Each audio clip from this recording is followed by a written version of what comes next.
Selamat datang ke Peachtree Morning Show dari DCI. Cara bijak untuk mula hari anda. Selamat menonton. Hai kalian semua.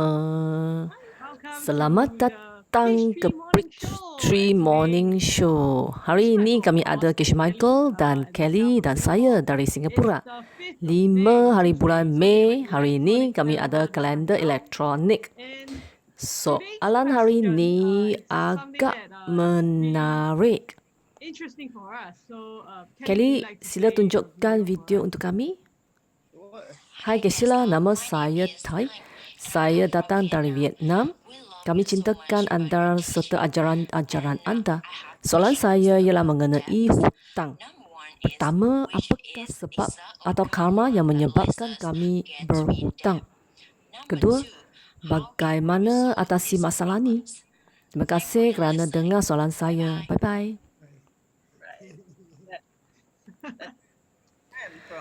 Dari Vietnam, soalannya adalah apakah benih yang menyebabkan kita berhutang dan bagaimana selesaikan masalah ni? Ni sesuatu yang besar sekarang, terutamanya semasa wabak COVID ni. Banyak bisnes terjejas kerana tak banyak niaga serta tengah mereka berhutang. Inilah masa kita bincangkan soal topik ni kan. Ya, topik yang besar. Saya nak tanya pendapat Sheila. Apakah pendapat anda? Anda beri pendapat dulu. Apakah pandangan anda, Kelly? Anda perlu tahu sekarang lewat malam di Sedona. Tapi waktu pagi di Singapura, anda semua masih berminda segar. Kan biasanya kami agak sedal pada waktu malam juga. Bagi saya, kami dah tahu mengenai top 10 tu, faham tentang tanam benih wang untuk dapat wang. Jadi apakah benih yang menyebabkan kita nampak diri berhutang? Saya rasa ia adalah bertentangan dengan beri wang kepada orang lain atau tak menghormati benda-benda orang lain atau benih-benih kecil seperti mencuri. Ketika saya kecil lagi, saya selalu curi duit dari dompet ibu seperti beberapa dolar dari dompet ibu tu. Inilah benih kecil curi akan yang membesar kepada sesuatu yang teruk seperti hutang. Inilah benih halus. Apakah pendapat anda? Saya? Ya, Jin. Apa idea anda? Saya dapat satu akal tapi saya nak anda mula dulu. Baik, saya tengah fikir apabila kita kata tak hormati benda-benda orang lain, tak hormati wang dan masa orang lain, kita ambil kesempatan seolah-olah mereka perlu bagi saya sikit jika mereka ada wang. Atau pinjam wang daripada mereka.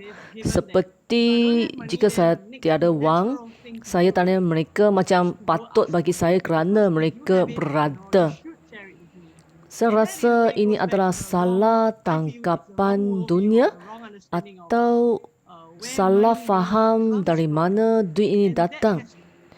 Mereka sentiasa berhutang kerana salah faham cara dapat duit. Kerana jika mereka tahu macam mana menjana duit, mereka takkan berhutang lagi kan.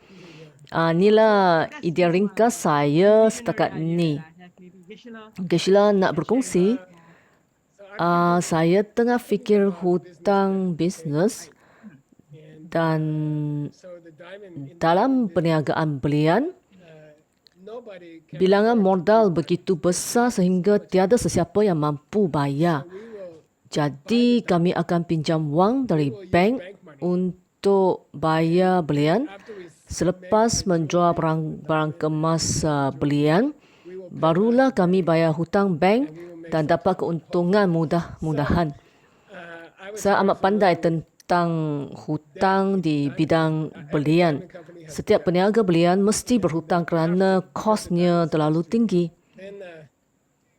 Suatu hari saya dapat panggilan dari pelelong Christie.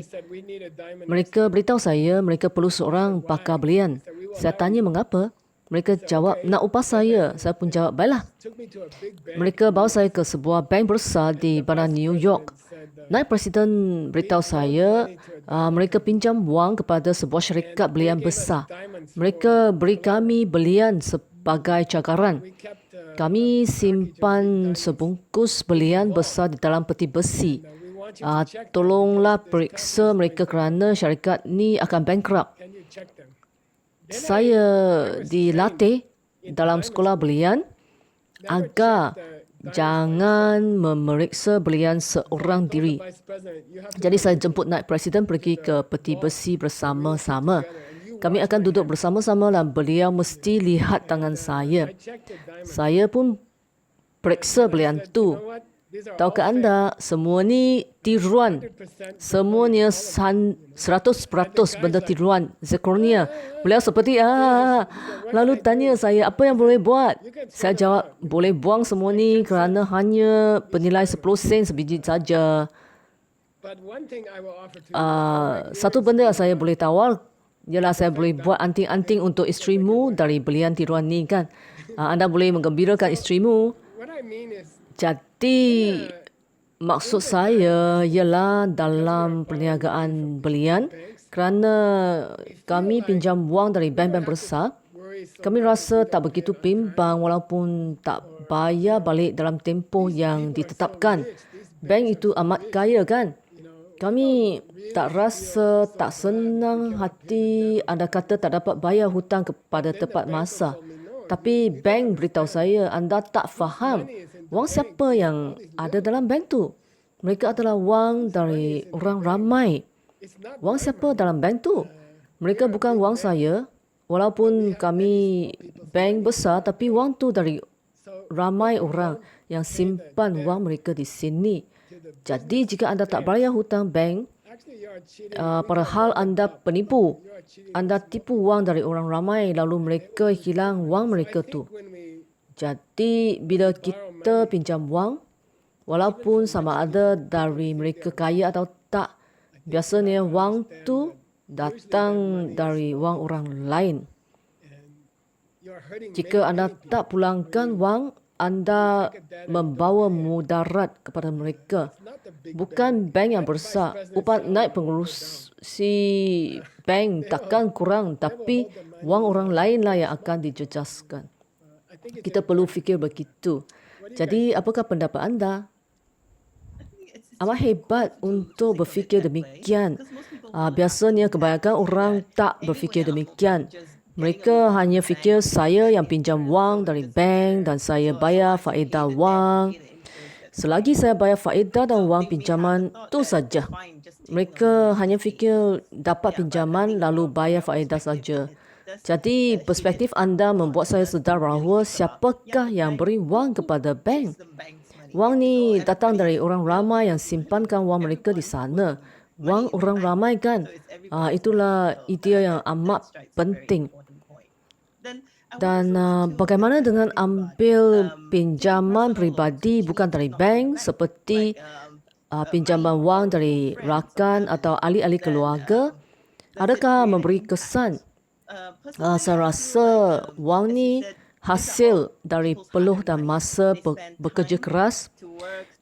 Jadi jika pinjam wang dan tak pulang wang, ia juga sejenis tingkah laku tak menghormati wang dan masa mereka.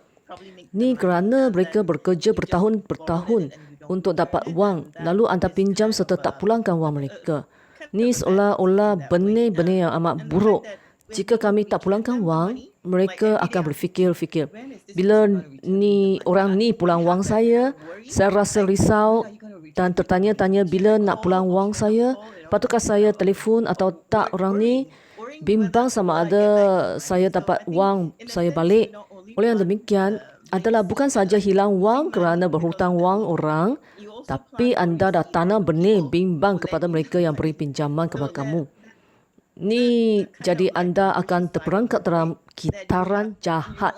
Anda berhutang dan rasa bimbang kerana menyebabkan orang lain berasa bimbang. Ya, Jeannie, anda cakap tentang kitaran. Apakah benih kitaran tu? Biasanya peminjam tak dapat pulangkan wang, lalu mereka pinjam wang dari orang lain pula serta terperangkap dalam kitaran jahat tu. Jadi apakah penyebab benih ni? Apakah benih ni? Salah faham dari mana benda-benda wujud. Itu benih untuk semua benda lah. Benih tabiat. Umpamanya setiap benih mengakibatkan tabiat, lalu ia cipta kitaran jahat tu.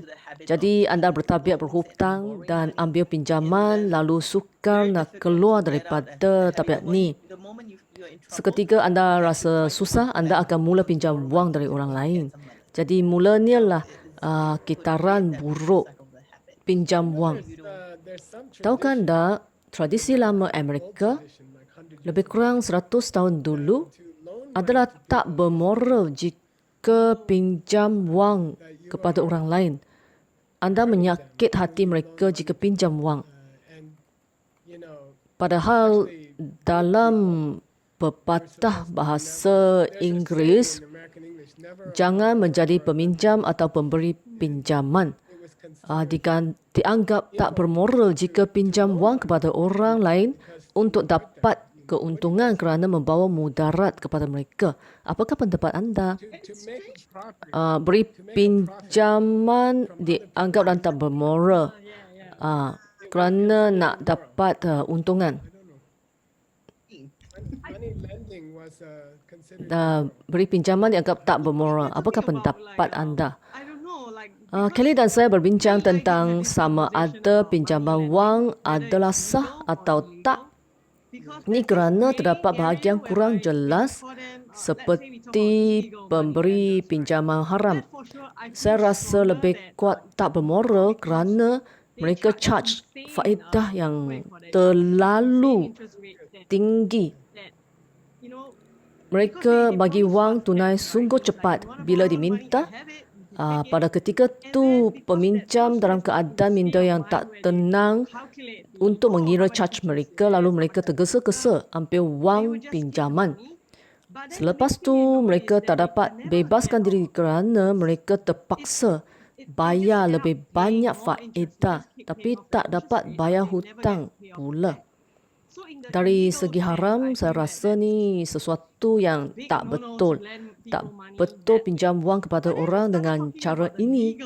Tapi tentang pemberi pinjaman sah, saya terbingung dengan mereka tu. Dia agak seperti crazy kerana mereka berfungsi di bawah perintah seolah-olah mereka diberi pengesahan dari undang-undang. Lagi mereka boleh charge peminjam ke penjara jika mereka tak dapat pulangkan wang pinjaman. Jadi saya rasa tak selesa terhadap pinjaman wang secara bisnes. Mungkin untuk perniagaan saya ada cagaran. Contohnya jika saya nak pinjam wang, saya kena beri kadai janji rumah supaya jika saya tak dapat bayar hutang, anda boleh ambil rumah saya. Seolah-olah sejenis urus niaga. Jika anda dapat lebih wang dari wang dan saya tiada wang, ini seolah-olah nak seseorang itu gagal. Itulah perasaan saya. Anda kata pinjaman peribadi atau saya meminjam wang, saya kena bersedia mungkin tak dapat balik wang saya. Jadi jika dia selesa dengan hal ni, saya boleh beri pinjaman. Jaya saya beri pinjaman, perlu saya fikir dah beri wang tu lah. Saya ada satu soalan untuk anda. Adakah bermoral jika seseorang yang mengamalkan 4 langkah menghadapi seseorang tak pulangkan wang? Patutkah mereka maaf mereka atau bawa mereka ke mahkamah agar dapat kembali wang tu? Apa tu moral atau tu kasih sayang? Bolehkah jadi sesuatu tindakan yang belas kasih untuk memaksa seseorang bertanggungjawab bayar hutang? Suruh peminjam bayar hutang adalah baik agar dia tak tertanam benih buruk. Tapi bawa mereka ke mahkamah mungkin berkesan dan mungkin tak berkesan. Adakah tindakan belas kasihan jika kita bawa seseorang ke mahkamah? Saya rasa ya boleh. Saya setuju. Ya, saya rasa tu betul. Saya ada rakan yang pinjam wang dari saya.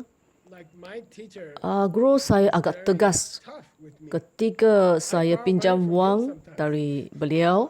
Kadang-kala saya pinjam wang daripada beliau. Beliau kata boleh, tapi jika tak bayar balik pada tepat tempoh, anda kena bayar 20% atau 30% tambahan ya.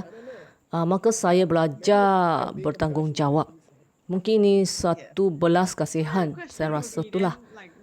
Jadi, apakah tindakan untuk mengatasi masalah berhutang? Saya tak tahu dulu, lalu berhutang sekarang. Jadi, apakah tindakan yang sepatutnya untuk seseorang penghutang atau bagaimana bantu penghutang untuk bebas daripada hutang mereka? Ya, terutama sekali mereka dalam kitaran jahat yang menjadi semakin teruk, seolah-olah tiada jalan keluar. Jadi, apakah tindakan yang sewajarnya untuk selesaikan masalah ini? Pendapat saya, kelakuan tak bayar hutang yang dipinjamkan adalah seumpama anda masuk ke rumah orang lain lalu curi wang mereka. Tak beza tu. Jadi, jika anda janji pulangkan wang tapi tak, anda sebenarnya curi duit orang tu. Untuk saya ni sama seperti curi beg tangan wanita di tepi jalan Singapura. Oleh itu, sama saja. Jadi, jika nak jadi seorang peniaga yang baik atau orang yang baik, anda sepatutnya fikir demikian. Jika tak bayar hutang, sama seperti curi benda dari orang lain. Jadi, saya lebih sudi kelaparan daripada tak bayar hutang. Saya akan buat apa jua untuk inilah attitude yang baik kan.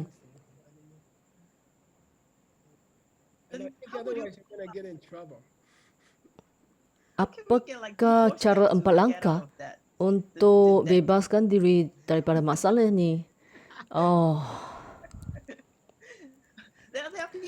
Ada yang tanya saya, patut tanam benih wang atau bantu mereka yang berhutang?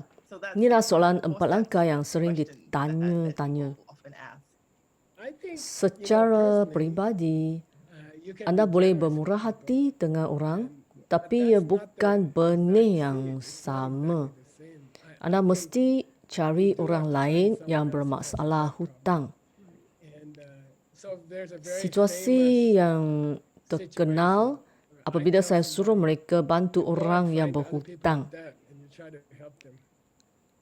Mereka kata, Sheila, saya tak tahu sesiapa yang berhutang. Saya cakap, cubalah periksa selama 2 hari dan kembali kepada saya. Jadi mereka tanya rakan-rakan dan ahli keluarga, lalu kembali jumpa saya dan beritahu. Mereka terjumpa 10 orang yang sebelum ni mereka tak tahu mereka hadapi masalah yang sama. Jadi sekarang saya faham ramai orang bermasalah seperti saya. Jika tanya dengan lembut, anda dapati ramai yang ada masalah hutang. Maka bantulah mereka. Sekarang saya ada suatu soalan untuk kalian. Anda hadapi masalah hutang kerana tak tahu bagaimana mengurus kewangan anda. Jadi tugas anda sekarang ialah cari seseorang yang tak tahu mengurus kewangan dan bantu mereka. Jadi bagaimana anda yang tak tahu urus kewangan bantu mereka yang tak tahu juga? Siapakah anda ni? Saya rasa kami jangan berfikiran bahawa saya lah yang akan bantu anda walaupun saya tak tahu macam mana buat. Sepatutnya fikir kami bermasalah serupa. Marilah kita bincang bersama-sama bagaimana selesaikan masalah ni. Mungkin kita baca sesebuah buku atau hadiri kelas bersama-sama. lebih tekan pada motivasi diri. Jangan rasa sombong, tapi nak bersama-sama fokus kepada bantu seseorang yang juga ada masalah yang sama. Ya, saya sungguh suka tu. Ini seperti rasa marah. Jika saya berasa marah, saya patut cari orang yang marah, tapi tak seharusnya beritahu mereka yang mereka seorang yang paling senang naik marah. Jadi saya nak bantu kerana saya juga bermasalah marah. Tapi saya suka apabila anda kata mari kita bekerja bersama-sama. Oleh kerana kesuntukan masa, Kelly, nak buat ringkasan untuk kita, 3 langkah yang anda boleh lakukan jika bermasalah hutang. Baiklah, kami mula dengan mengapa kita lihat keadaan hutang. Ni kerana benih kecil di mana kami tak menghormati harta benda orang lain seperti curi benda-benda atau harta intelek. Contohnya filem dan perisian barangan cetak rompak dan sebagainya. Yang lebih serius ialah tak bayar cukai. Inilah benih-benih yang mungkin tertanam pada masa dulu yang mengakibatkan diri dalam keadaan berhutang. Menurut Casey Michael, jika tak bayar pinjaman peribadi atau dari bank, kelakuan ini seolah-olah merompak seseorang di rumahnya. Jadi berhati-hati semasa pinjam wang dan cuba belanja seberapa banyak yang anda mampu agar hindari diri daripada ambil pinjaman lagi. Setiap benih akan cipta tabiat, jadi ia mungkin jadi kitaran jahat yang semakin teruk. Kami juga bincang bagaimana selesaikan masalah hutang. Caranya ialah laksanakan pelan 4 langkah. Casey Michael juga kata bantu mereka uruskan kewangan. Jika anda bermasalah, uruskan kewangan diri. Bekerja bersama-sama dengan rakan 4 langkah untuk bantu mereka uruskan kewangan mereka. Anda tak mestinya tahu semua cara. Yang penting ialah niat untuk bantu mereka. Lakukan bersama-sama rakan anda. Inilah idea tentang tanam benih. Dengan ni anda dah tertanam benih untuk atasi masalah hutang serta meditasi kopi selepas itulah. Itulah ringkasan. Dalam bahagian terakhir Sutra Hati, Buddha kata sungguh sempurna, sungguh sempurna, sungguh sempurna. Lekso, lekso, lekso.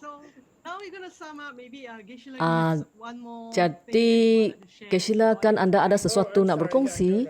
Oh ya, minta maaf, betul. Ni kelas istimewa berjumlah 65 kelas mengenai kebijaksanaan kuno. Sangat-sangat mendalam. Jika anda tersekat di rumah di Singapura selama sebulan lagi sehingga 1 Jun, jika bermasalah tidur malam, pada waktu malam, anda boleh tonton kelas terjemahan pada waktu pagi di Arizona. Ia bantu anda mudah tertidur. Jadi saya cadangkan kelas ini sangat mendalam dalam 2 minggu. Berjumlah 65 kelas, semuanya mengenai buku-buku hebat klasik Asia.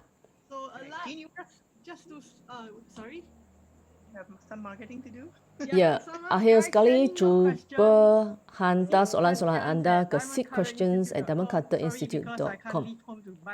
Tolong maaf saya kerana tak dapat tinggalkan rumah untuk beli dakwat mesin pencetak. Jadi sila hantar soalan-soalan anda. Kelly akan tontonkan video untuk esok. Nanti sekejap, satu lagi. Ni.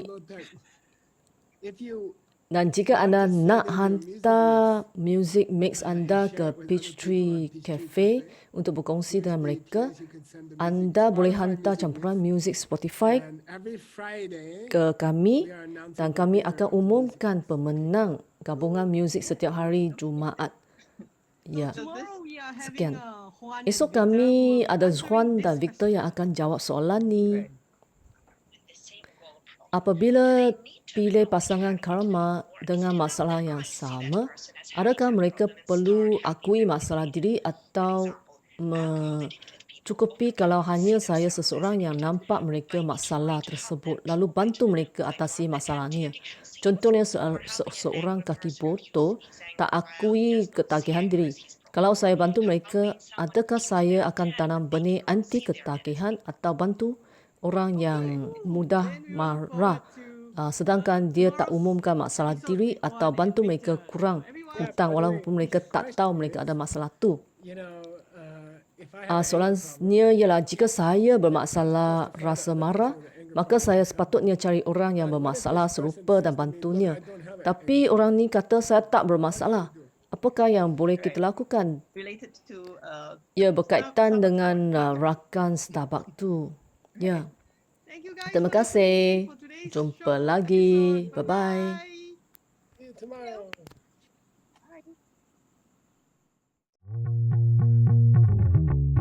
Terima kasih menonton Page 3 Morning Show. Jumpa lagi.